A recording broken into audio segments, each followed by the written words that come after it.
In this episode, we're going to make a GitHub repository for you to be able to put your Python project in. Now, GitHub, the best way to describe GitHub, if you don't know what GitHub is GitHub is just OneDrive for programmers. Okay, that's it. In its simplest form, a repository is a folder inside of something similar to OneDrive or iCloud, and we're just going to do that. And GitHub can be thought of as mostly a cloud storage system like OneDrive with a little bit of social media, like a portfolio presentation. And so this is my GitHub profile, and as you can see, it's like a really MySpace version of LinkedIn in a way, I guess you could say, where it's all here for you, for one, storage for yourself, so that as you change devices and as you as things become obsolete and you're buying new computers and laptops and iPads and things like that, it allows you to then seamlessly just bring all your projects onto your new system. So again, it's exactly like OneDrive. It's a cloud storage with a tiny bit of portfolio presentation. So for example, you can see here, this is me. My name is Hugh. Willow says what?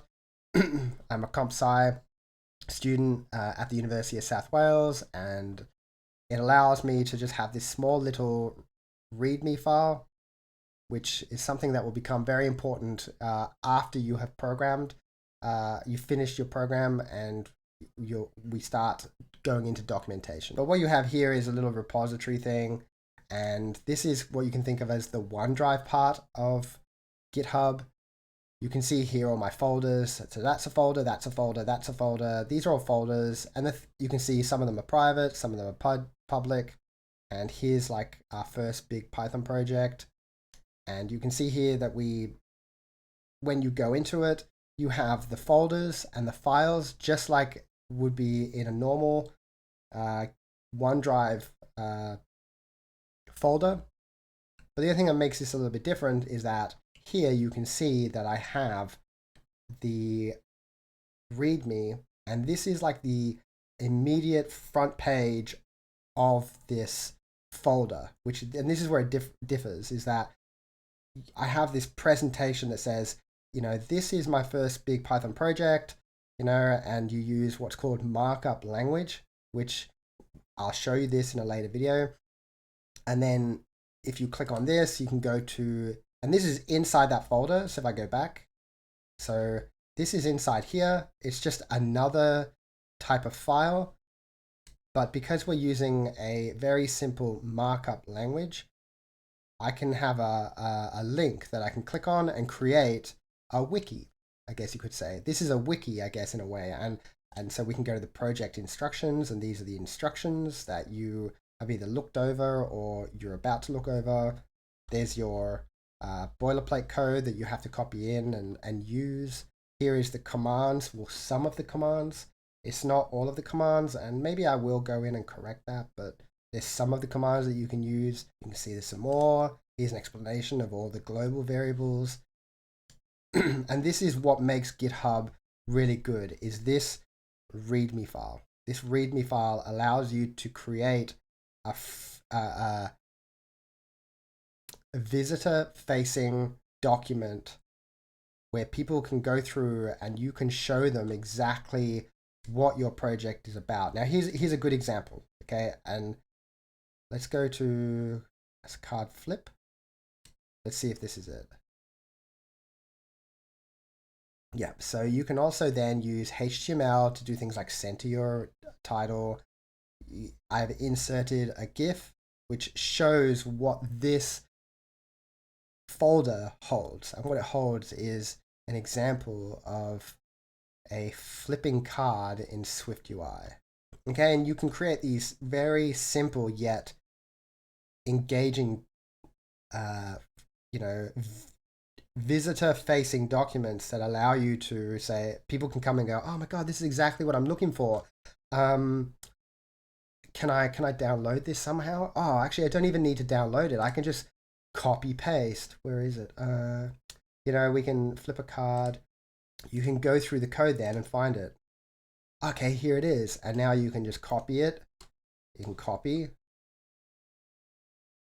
you know, copy paste this into your own work on your own computer, and then you can go through it and try and find out how this works.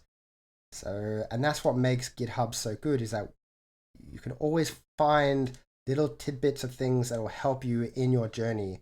There's plenty of Python code out there that is public for you to copy paste and be able to use. And that's why GitHub is so good. So GitHub is OneDrive with a bare bones LinkedIn kind of thing that allows you to put your code on there, and employers and HR people can go through this and go, oh my God, this person is exactly what we need in our company. Look, they know how to do things in C#. You know, they can build these things. This is so cool. So this is why GitHub is something that you must engage in immediately. Okay, so let's go over how to download it. I need to, did I open one? No. Okay, let's just open okay. So let's just go github.com. Okay, so this is the page you're going to see if you don't have a GitHub. If you have a GitHub, guys, move on. Just don't watch this video. Move on to the next video. If you don't know how to, if you don't have one, sign up. Okay, guys, there are so many videos. If you're really nervous about going through this, there are videos online that you can watch that will hold your hand through this process. Okay, go ahead and watch them. But once you have you are logged into your GitHub, you'll obviously have a completely naked version of this. Okay, you'll have overviews, repositories, which will be 0, projects, packages, all this stuff, and just, you know, you can throw in a photo, you can write a little bit about yourself in your README file. So to find your README file, go repositories, and then it should be the only one here, and it should look like this. Okay, it is a public file, and it will be your username. Okay, and if you click on it, okay, it will come up, and it will just be your profile README file. And in here, it'll have like a little word. It'll just have a little bit about you that you wrote in your onboarding. And then what to do is you can then Google and find out how to be able to pad out this so that it's about you. Chuck in a photo so then it's not a blank face. Nothing worse than having a blank face. Like this is the worst photo of me. This is after like 5 hours of doing presentations. My tie's off. Like I've drunk about 6 coffees, but it's, yeah. All right. So now that we've done this, we need to go back here. You want to get GitHub Desktop. So GitHub Desk. Yep, there it is. Okay. Look at that. You can even see I've used it before. Okay, you want to go in and you want to download. Okay, download the thing and it will just come up, save it, download. Okay, so now that we've done that, come back here and you will have like GitHub. So let's just pull it over there. Guys, I changed my background so you don't have to look at that orange monstrosity anymore. So this is my gaming computer. I do all my programming on my laptop or on my Apple Mac Mini. So, but my best recording stuff is right here on my gaming computer. Okay, so now that we've downloaded GitHub Desktop, the next thing we need to do is to make a repository. Now, I've got a repository open here, and you can see all this stuff, but just ignore it for now. So you're going to have very much a blank slate here. And so what you want to do is you want to go to File, New Repository, and then we want to carSim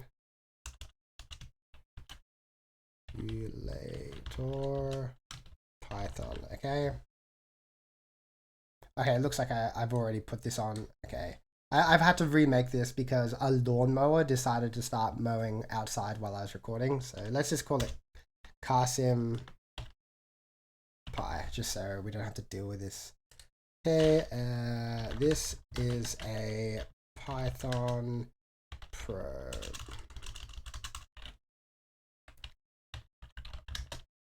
Project.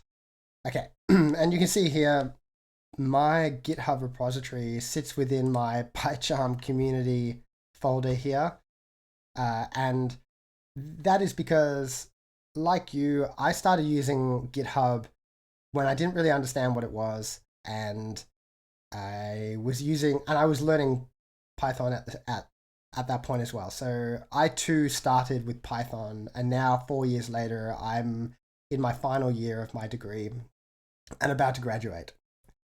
So yes, I was completely at your point once, and this is just a really good example of how if you don't know, you don't know. So it's okay if you end up with your repository in some crazy place. As long as you can find it, that's all that matters. However, this whole part of the video was made for this single reason, okay?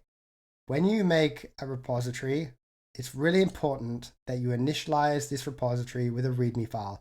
That's that viewer-facing document that we talked about earlier in this video, like literally a couple of minutes ago. So it is really important that you place this, because this will automatically then be initialized with and placed inside this folder / repository. So a repository is a folder. I keep saying that, but for me, it took a while to really understand what all this was. So let's just remember that this is just a glorified version of OneDrive that has a, a viewer-facing sort of document that kind of makes it look a little bit like a really bare bones LinkedIn. So let's try to remember that. Now that we've ticked this, let's hit create repository. Okay, and then what we'll have is we'll have this empty screen here, and you can see here it says current repository is carsimulator.py. Okay, and then what we can do, and so what that says is that on your computer right now, you have a folder called carsimulator.py. It has a couple of folders in there that are for GitHub that we don't care about. And there is a single file inside this folder that is called readme.md,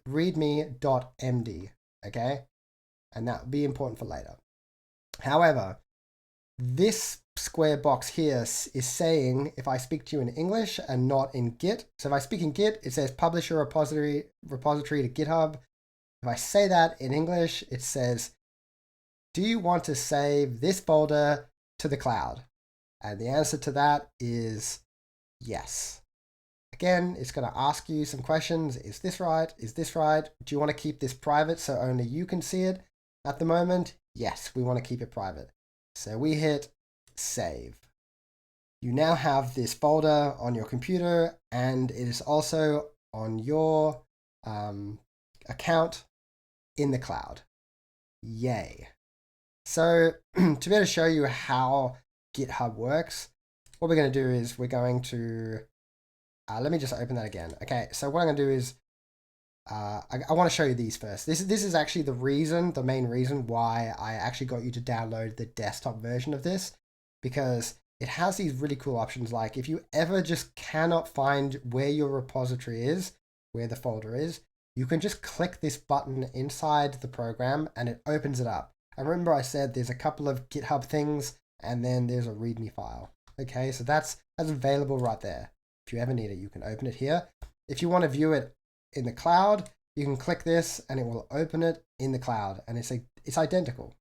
You can see here's our README file. The README file is right there on screen and it's viewer facing. And if you remember, we wrote in the description, this is a Python project, and it's literally just pasted that into your GitHub README file. So let's just minimize that. It also has this option here. You can open it in your editor. Now you can change that here. You have all these different ones that you can select. There's probably, you can see the ones that I have on my computer, Android Studio. And if you have PyCharm in there, PyCharm will come up and you can select PyCharm. But I don't have PyCharm on my computer anymore because I don't really program in Python anymore. But what I'll do is I will open the one available here, which is Visual Studio. So if I open Visual Studio now, you can see that in the corner here, it has the README file and the GitHub stuff that we don't need to touch. And what I can do now is I can add files. So let's add carSim.py, okay? Because I'm using this editor, if you don't know what Video Studio Code is.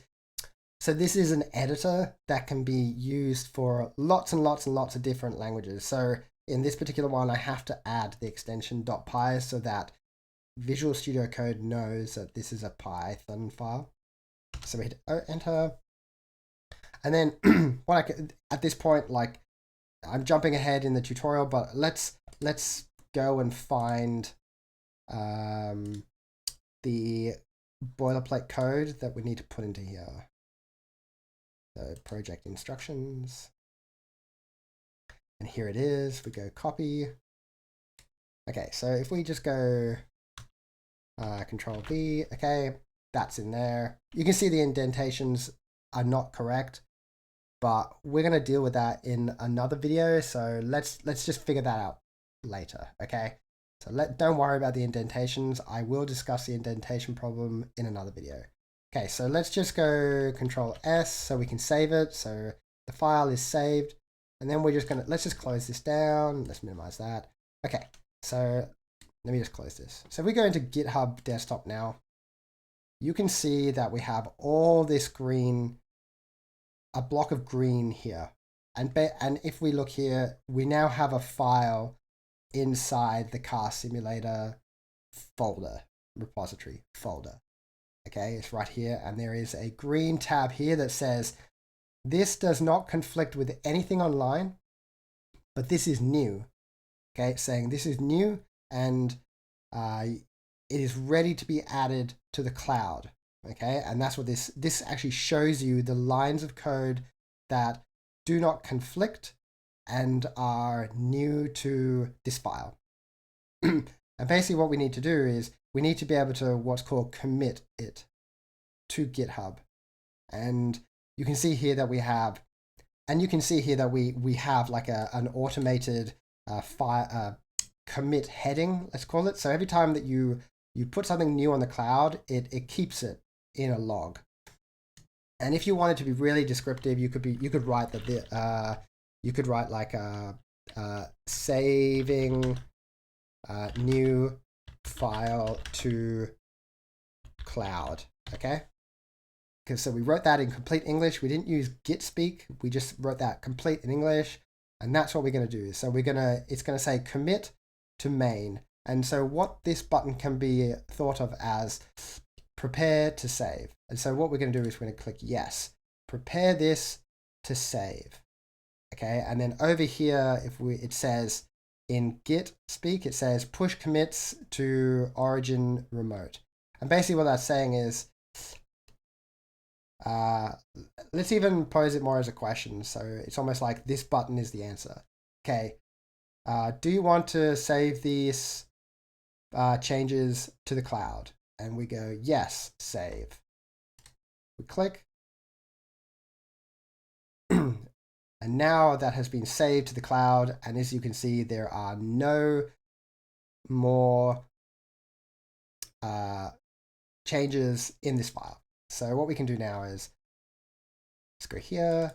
And I don't know if you remember, maybe earlier in this video, I said that sometimes I'll save like 5-10 times a day. And I want to kind of show you why. So like maybe here I make this is the class, whoops. Okay, I've made this change, right? And then we save. So we save, you can see the white dot has disappeared. And we shut this down because now we're going to go and have lunch. And you can see that there's this single change. And so again, what we want to do is we want to prepare to save. and then we want to save it to the cloud. And now there are changes have been completely saved to the cloud. And now what we have is we have a file in the cloud that is an exact copy of the file that is on our hard drive. So the reason why it is a great idea to be able to continually save your work like this is that if we're coding along now, if we're just like, we're coding along, okay, and we committed at like, 10:30, okay, and we're coding along here and nothing's working, and we're coding along, and then suddenly we get like an error. We have a bug in our code, and it doesn't matter how much we try, like we're doing this and we're doing that, and then we're maybe it's in the steering wheel here, and we start coding a little bit here, and then we go up here and we do a bit of coding, and then you completely break your code, and it's like, you're like, like I don't even know how to fix this. Like it's completely ruined. Maybe you've gone Control X, maybe you've gone Control X so much that you can't find the point where your code was actually working. So what you can do is you can just go, you know what? Okay, you can just take this, delete, okay? And you're like, good riddance. I hate you, silly code, I hate my life. I'm the worst programmer in the world. Well, what you can do is you can come here, go to your repositories, and if you remember, we saved this file when the code was working. Let's say it's midday, it's 12 o'clock. We saved this code at 10:30 and it was working. So what we can do, right, is we can come up here, we can go copy raw file. Okay, that button's not working. So let's just go here and go Control C, and then come here and go Control V. And what you have is you've gone back an hour and a half in your code, but it works. And now what you can do is you can start coding. And while you feel like you're starting your code from 10:30, what you're actually doing is you're starting your code from 10:30 with the knowledge of what you've been doing for the last hour and a half. And what you can do now is you can start coding and really prepare yourself for that point where you broke your code last time. So maybe now you're going like, you're doing a bit of code and then you're hitting go, and then you're coding a little bit more. Because sometimes what you'll find is you'll get into like this flow state and you'll write, oh yeah, and then I need to do that. And then, okay, oh yeah. And then I need to come up here and then you hit play and your code just goes, basically your code goes, no, you broke it.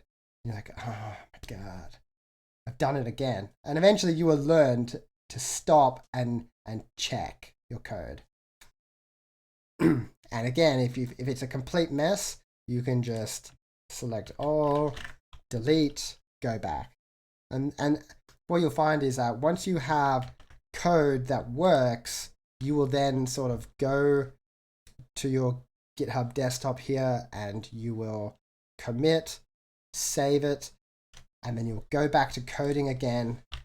Especially if you're in the habit of constantly breaking your code, it's always good to continually commit working code to GitHub throughout the day. You can also not. You can commit every 3 days, but if you come up against a problem like this where you've completely ruined your code and you don't know what's wrong, if you've saved your code in the last hour or so to GitHub, you have a clean copy of your code up and it's up to date. And that's why I recommend committing multiple times a day while you're coding. Okay, I believe we've pretty much covered everything. Let's get to the next video.